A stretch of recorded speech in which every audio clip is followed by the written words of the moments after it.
Just start singing. Hey everybody, welcome back to Express Your Enthusiasm. This is the second episode of our third season. Thanks for joining us.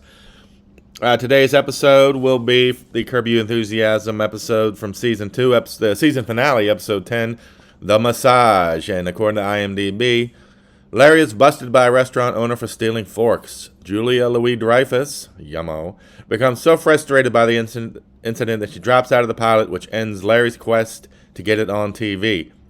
Meanwhile, Cheryl learns that Larry got a naughty massage and busts him for that. Two busts in that one little paragraph there, so interesting. This episode premiered November 25th, 2001. Whatever y'all were doing probably wasn't as cool as whatever I was doing, because, whatever I was doing was probably pretty cool. I also noticed I've only done, this is the, 2 seasons, 10 episodes. This is only the 22nd episode I've done this, and already I can tell I'm sure it will happen this season already, where I'm going to be halfway through an episode before realizing, shit, I've already done this episode. And I'm only 3 seasons in what's going to be 12 seasons. Anyway, I do have a building dilemma. Number one, there's a new office, front lobby guy. Super friendly. Very nice guy. I don't mind the first time you see him of the day. I like to give a wave. How you doing? Hey, great. But since y'all know I'm going up and down to get my Panera Sip Club on, yes, ladies, I am still part of the club. Membership does have its privileges. I'll let you know when I find them. So I'm walking by a couple times a day, and every time. This guy wants to do a bubbly stop and chat. What you doing? I'm like, oh my god. So I'm gonna have to move. I think that's what's gonna happen. Also, because of him, I'm realizing because the way when you exit the elevator and then it's a short hall and then you turn into the lobby from my direction. You're like on top of the desk before you realize it. So before you can kind of turn to face anybody and kind of get a wave going as you breeze by, the best you can kind of do is kind of a half salute you see in old goofy war movies, like I Captain Sharky kind of thing. So it's like either I look ridiculous or I look like I'm trying to be cool or something. So I don't know. This new guy, I don't know. It's a problem. And I got to figure out a way to breeze into the lobby now without looking like a fucking jackass, which is going to be tough. I didn't talk about Wegmans last episode, but I do have, listen, oh my God. Anyway, since last season, I need an intervention because I've been just buzzing through their Tuscan loaf. Unbelievable. I've got a thing going now. With my air fryer, I make a grilled cheese. I get 2 thick slabs of my Tuscan bread from Wegmans. Lightly butter each side, or one side of each piece of the bread. Very lightly. Barely, trust me, nobody loves putting the old Kerrygold on more than me, but you barely put it on. Put it in the air fryer. 6 minutes, 5 or 6 minutes. Unbelievable. Now, I've been experimenting with I let one side get crunchy, leave the other side soft. I like that. I'm going to keep trying to do the inverse on the inside. We'll see what happens. But Tuscan bread, the Tuscan loaf from Wegmans, plus air fryer, plus cheese, barely any butter, which means it's healthy. A couple more loaves of this, I'll be thin as a rail. I am going to love it. So, but anyway, yesterday I got my first pizza from Wegmans. I'm on vacation. So, my first pizza from there in a while, since the greatest pizza of all time I had there a couple months ago, whatever I told you all about in season 2. And it kind of stunk because, I'm going to finish it, over the course of the day or two. I threw in, I think it's pork sausage. Usually I'll get Italian sausage and, the cut pepperoni, whatever. I threw in the pork sausage and it tastes like hot dogs. I love hot dogs. I don't know if I need hot dogs on my pizza. Like I don't know if I need that happening. So I don't want to blame Wegmans because I did order it, but come on, don't have shit on your don't have shit on the pizza you sell that could be hot dogs. You know what I'm saying? Come on, Wegmans. Now, come on. I'm saying this. You people know I would take a bullet for almost zero things in this life, but Wegmans right now is one of them. Thank you, Wegmans. Look forward to that future sponsorship. Anyway, you know what I am going to try, though? This is how fucked up this pizza is. I'm flirting with trying, for the first time, putting mayonnaise on pizza. You know what I mean? Pop it in, warm it up a little bit, not too much, and then put a little mayo. I'm thinking about not on top, but put it under the cheese, because I don't have sauce. I didn't put sauce on my pizza, which is probably again my fault. It just makes the hot dog flavor that more pronounced on it. I'm flirting with seeing what mayo tastes like on pizza with this one, just to try to give some life to it. I'll keep you all posted to see how it goes. I do want to say this. You guys know I canceled my Peacock because fuck that. I'm not having commercials in my office. Just not happening. But I've also noticed recently. I saw a YouTube of Rainn Wilson's podcast, and he had Nard Dog on it, Ed Helms, and they spent most of it talking about how much they missed The Office, how much they wish while they were doing The Office they knew how incredible it was, and like have spent their entire career since trying to be back. And I think most of them, there seems to be an entire cottage industry, or two parts of it. One is everybody loves The Office. We all love The Office because it's great, and it just wraps us in a warm blanket, and every generation from now on is going to find The Office and love it. And the other side of that is there seems to be another entire cottage industry. Now, part of this is because everybody's podcasting, so there's content, you got to fill it up with something, of the actors and creators and whatever themselves of wanting to sit around and talk about The Office. So let me pitch this idea. Why can't we just fucking have The Office come back? Everybody from The Office that wants to come back, just come back. We'll all pay a standalone fee. Excuse me, I'm drinking my... You guys just witnessed me taking a sip, my Panera Sip Club. That's a little bit of history. You can tell your grandchildren, even especially if they're mine, that you witnessed that. Anyway, yes, would I pay $5 a year to have, I don't know, however many episodes of whatever these guys want to come up with?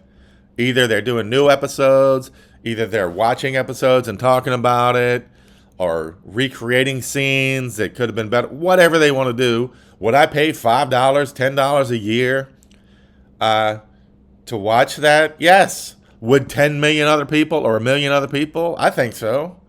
So fuck it. This is the age of everything's retro, everything's nostalgia, everything's back. There's no reason not to have this shit. If the active participants, i.e. the actors, who, from what I can tell, a lot of them have nothing better to do, and I'm not shitting on that, than sitting around talking about how great The Office was, which is what a lot of other people like to do. So, anyway, I don't see why that can't be a thing. So let's make that happen. Looking for investors out there. So, all right, let's get into season 2, episode 10. Of Curb Your Enthusiasm, The Massage. Oh, by the way, I did in the first episode, so I'm not going to do any more the rest of the season. I'm not going to explain what the premise of this podcast is about if you don't know by now. I don't want to say fuck you, but I mean, what are you doing? I don't just mean now with this podcast. I mean with your life. So anyway, The Massage. Let's take a moment to remember this season's sponsor of Xmas Your Enthusiasm, Pepsi Cola. Pepsi Cola. Just fucking drink it. Okay, we open up with Larry. He's meeting with Julia Louis-Dreyfus. Part of this season has been they're trying to get a show going where she's an actress who is having trouble getting work from my iconic show. It's kind of obviously wink, wink, Elaine. Julia's decided she's fed up because they've had a couple run-ins with network executives that don't like Larry, so the show's having trouble getting going. And she's like, fuck this, I'm out. And so they go a little back and forth. Going into this, I thought I would side with her on this. I know the scene, I know the show. I thought it'd be like, yeah, of course, ridiculous, dumb Larry. But then I'm listening. I'm like, you know what? What the fuck? Who gives a shit if XYZ network exec doesn't want to do it? She's very clear that she likes the show. She likes working creatively on the show. They say everybody loves it. Everybody loves the idea. Everybody loves it. But because some network execs don't like Larry, and that's a problem. How's that a fucking problem for you? And Larry's sitting there saying, he's basically serving everything up on a platter. I'm not even going to get into, not that she owes him because of Seinfeld, but, I'm sorry. You had to sit through a meeting or two with some faceless network exec you'll never fucking see again.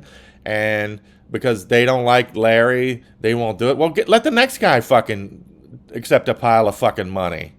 As long as the creative part, as long as your little team, the creative team, you're part of it, as long as you're happy with that, what do you give a shit about the network? So finally, takes Larry doing a little dancing, they're going to agree.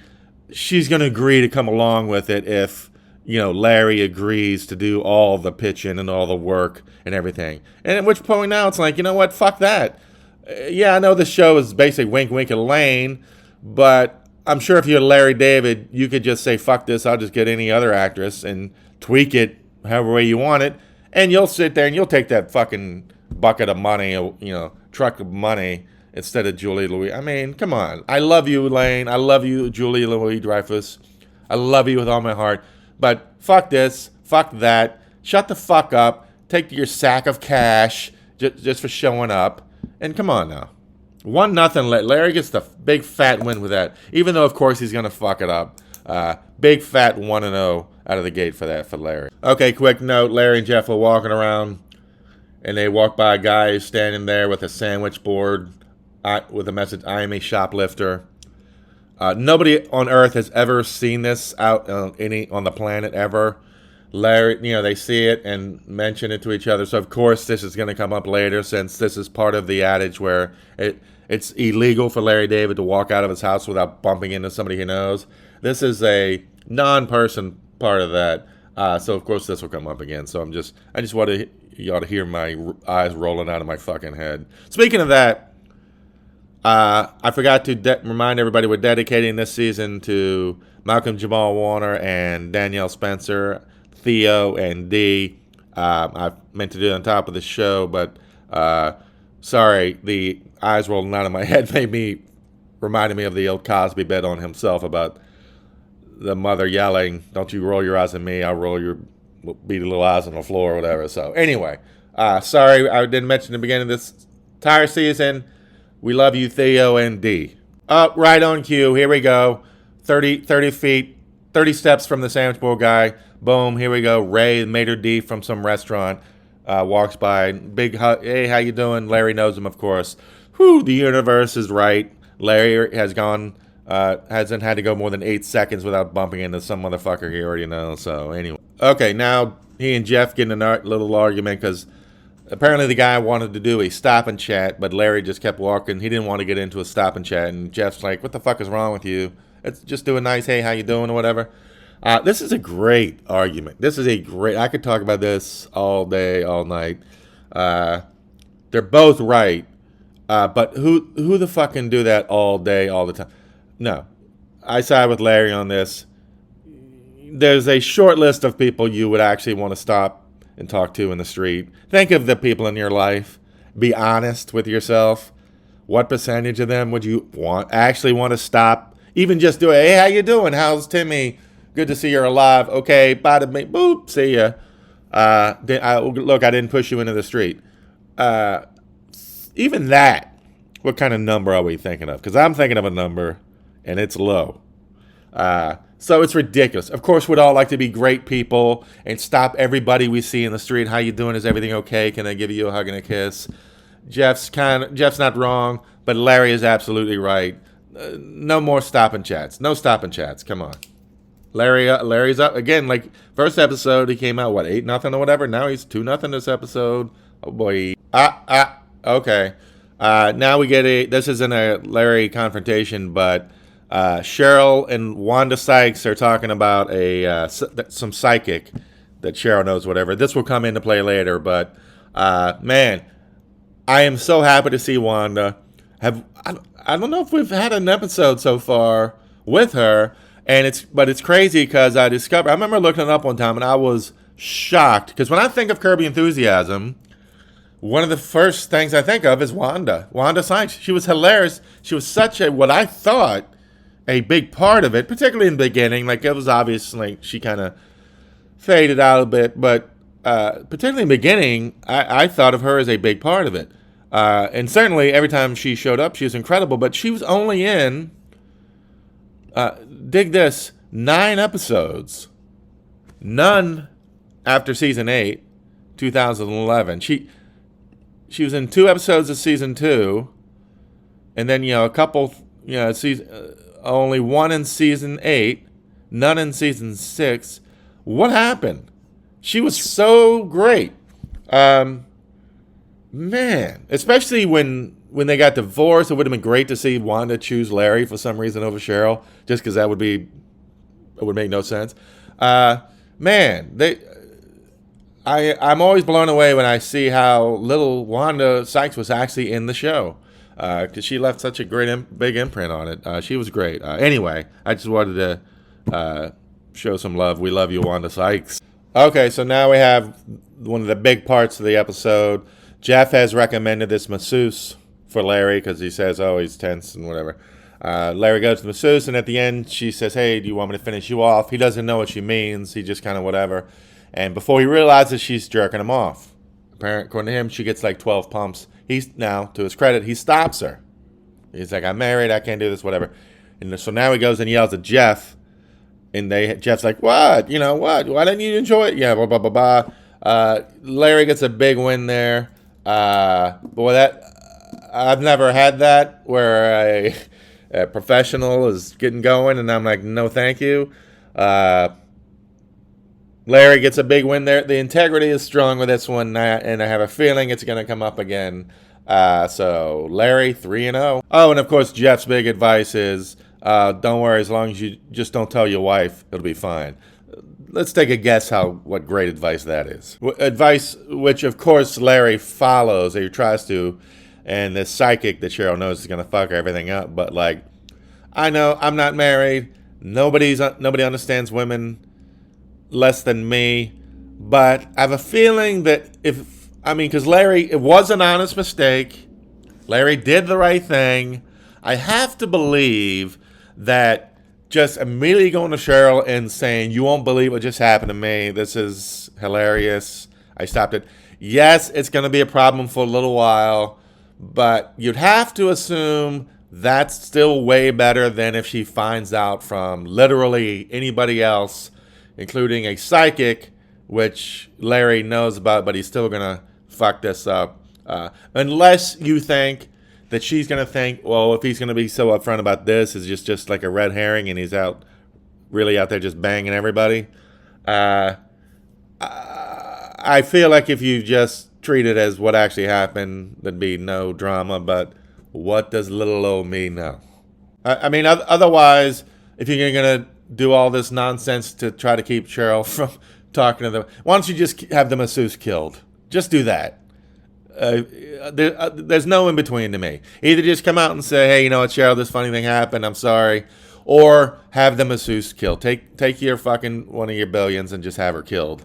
There's no in between, Larry. Ooh, looks like Larry may get out of it now. He comes home and Cheryl's been to her psychic, and she's furious and confronts him because apparently the psychic said that tells her that her husband is having an affair.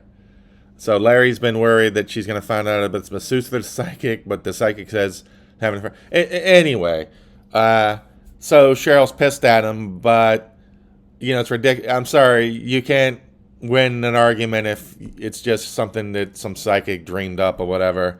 Regardless of what is happening or whatever, Larry gets the win. He's 4-0. Yeah, I mean, come on. It's like dreaming something, then waking up pissed, pissed at your partner or whatever. Let me point out also, I love another thing I love about the early seasons is there's a cheapness to part of the look, like the sets. Like everything is either really dark, like these offices they go to, really dark, or it looks like straight up like a porn set. So I love that. So anyway, Larry's up 4-0. Although, now that I'm thinking out loud, if Larry David is the real George Costanza, why wouldn't he jump on this opportunity and just bring these two things together and say, oh my God, that's so funny she said that, because I was just about to tell you about this masseuse that tried to jerk me off, and then boom, bring those two things together. I'm sorry, Larry David, I thought you were famous for bringing all these different parts of a story together in the end. And you call yourself George Costanza, and you didn't leap on this opportunity and just kind of clear all the brush with one scythe, sickle, whatever they call it. Swipe it all through. Cheryl will feel, she'll have validation of this bananas bullshit. And she'll be curiously relieved because she set herself up for a affair, and Larry will be, very truthful and say, oh shit, you know what? It is bad. And he'll throw himself at her mercy and be like, oh my God, this is the worst thing I've ever done in my life. Oh my God. But in comparison to what she's thinking, it's better. And I'm sure it will be a tough couple of days around the David house, but I cannot believe he didn't take advantage of this. Larry David, wow. I'm not saying I lost all respect, but I'm saying I'm starting to question if you can really call yourself George Costanza anymore. Just saying. Okay, sorry. Okay, now Larry and Cheryl at the restaurant. Of course, it's with the restaurant with the maitre d' who snubbed him, who Larry snubbed with the stop and chatter. Of course, that's going to bite. But they have a little squabble. They took a limo. I forget why. Not really his style. Took a limo to this restaurant, and Larry's anxious because the driver is sitting out there waiting. I think this comes up in at least one other episode, the Freak Book. Larry starts saying, should I bring him some food? Should we get him a meal? Whatever. And Cheryl's like, no. And she's kind of firm about it at some point. And, it's not a big deal or whatever, but it is a reflection of something here. And I got to give Larry a win. It's very thoughtful. He thought of it himself. He's being very empathetic, compassionate, because as he says, he used to be a driver. So he knows. I don't know why Cheryl would fight this. I mean, I know it's a little weird, but it is nice. So let's give Larry a little W there. Congratulations, Larry David, for not being a dick for a minute. I'm sure that'll change in a second. I mean, goddamn, these people are just handing Larry wins this episode. So now he does get food for the limo driver, and the limo driver's bitching about it. It's like, come on. Like, it's not. I'm not saying he's got to write a country western song about Larry.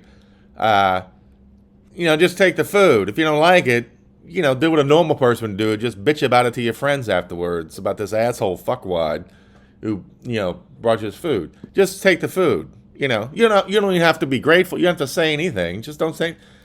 So, goddamn. Now the guy's bitched and moaned so much, he's making Larry go in because Larry forgot to bring him silverware. Now he's making Larry go in to get him a knife and fork. So, ba-da-ba-ba-ba. Fucking Larry's up 6-0 this episode. Man, he's coming out of the gate hard this season. Loving it.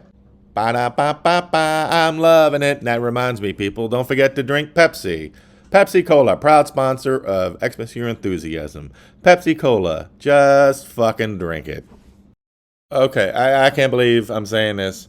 Larry may go undefeated this episode because now, of course, the maitre d', who's, he's got it out for Larry because Larry didn't want to do stop and chat. So Larry goes and gets Silva a knife and fork to bring to the driver. Boom, maitre d' catches him, busts him, calls the cops on him. Gets him a ticket, whatever, he's got to go to court. And it's like, number one, that's ridiculous. Larry's being nice.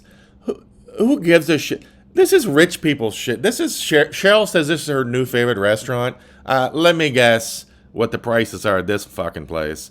Who gives a fuck? Let these people take the silverware, stick another a couple $100 on the bill. They don't give a fuck. They won't notice anyway. Second of all, I'm not a genius at business, and I'm not a genius at celebrity Hollywood business.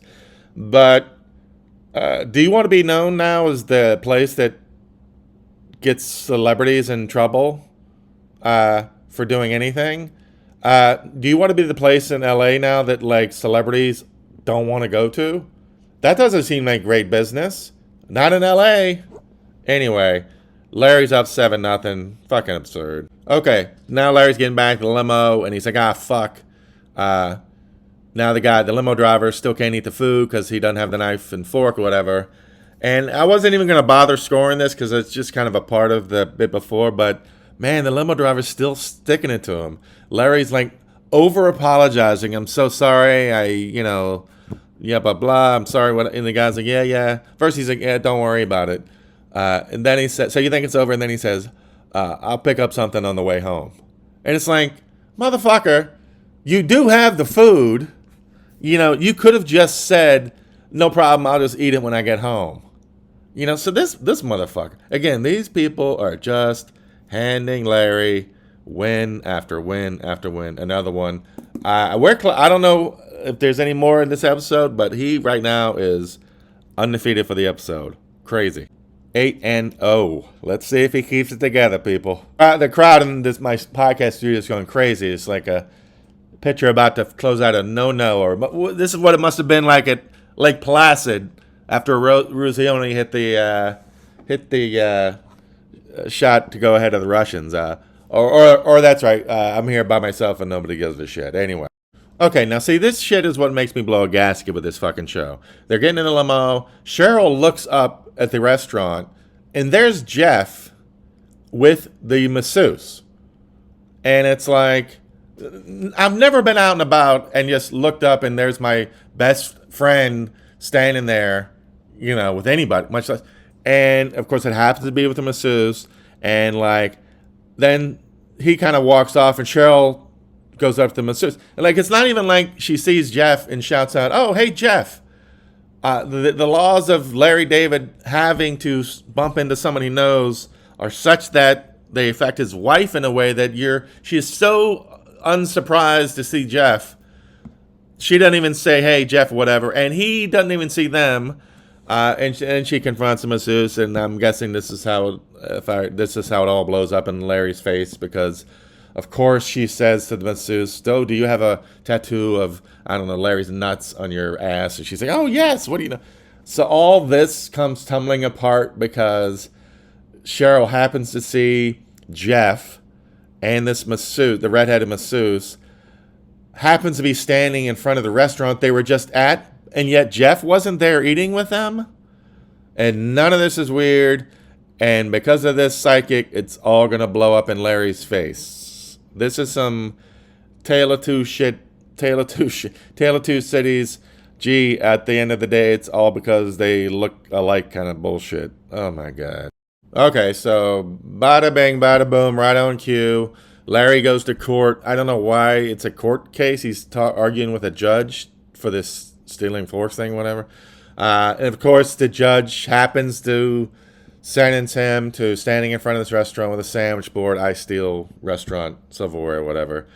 So again, it's like, okay, restaurant, great. Now you're the restaurant that publicly shames celebrities in Los Angeles. Okay, see ya. And of course, as Larry's standing there, I'm beating a dead horse, I know, but everybody he's ever known pulls up to come to the restaurant. Of course, it was ridiculous. But I do have, of course, Cheryl, the whole Cheryl thing blows up in his face, and Larry would have an undefeated, 8-0 episode, maybe the only one we'll ever get in the history, but he fucked it up just overall because all he had to do was just be up front and say this ridiculous thing. It happened to him. By the time they went to dinner, she'd have gotten over it. They're having a laugh about it. Some other woman grabbed your fucking shriveled up old man's dick for money. All right, whatever. He just fucked that one up so bad. I have to give him a loss. Sorry, Larry. So 7-1 for that episode. Hey, that's fantastic. That's tough to beat. Great performance there by Larry. So it's 7-1 for this episode. Takes him up for the season. Beep boop boop boop. To I said 7-1, right? Yeah. 16-5. All right, very nice. Good job, Larry. Good job, everybody. Thanks for listening, everybody. Emergency Xmas Year Enthusiasm break-in. I was just listening, do a little quality check on this episode, and I didn't even realize that in the very beginning when I was talking about the guy in the lobby wanting to talk to me, I said stop and chat. It's hilarious. I didn't realize I told that little bit, and then the entire episode, part of the episode, is about a stop and chat. I didn't even realize that as I was talking about the fucking episode. Also, I feel like the episode should have been called The Masseuse, not The Massage. I feel like The Masseuse, it hinged more on her popping up somehow in all this ESP shit, psychic shit or whatever. But anyway, I love the stop and chat connection now. Is this going to make me feel compelled like Larry David to always try to connect all these things in the end in all these episodes? Am I going to get that fever that sometimes may be to the detriment of the actual show? Is this going to be some sort of meta thing where I become, that structure becomes this podcast even as I rail against it? Stay tuned for more Xmas Year Enthusiasm. And don't forget, Pepsi Cola. Just fucking drink it.